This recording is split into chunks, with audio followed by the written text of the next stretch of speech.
So he lived 107 years, composing all throughout his span of his life. So he experienced basically 3 centuries of music.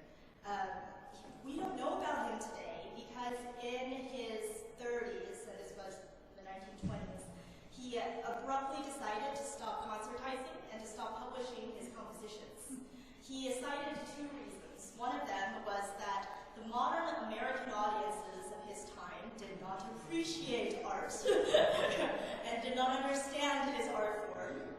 He said that all they wanted was spectacle, and they weren't really thinking about the deeper meaning behind it. And he said a future audience might be better equipped to listen to my music.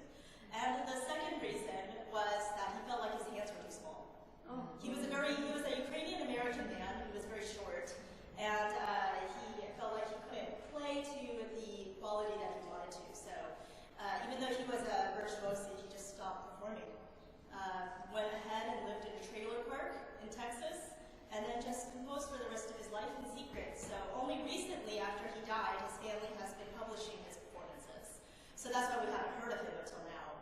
So I'm going to play the first piece. It's called Suicide in an Airplane. All right, this is the right audience.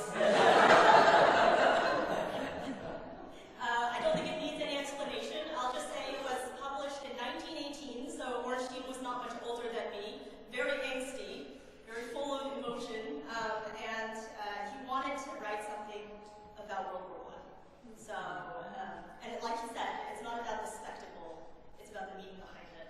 And then the second, I'll then go into the first 2 movements of his Sonata No.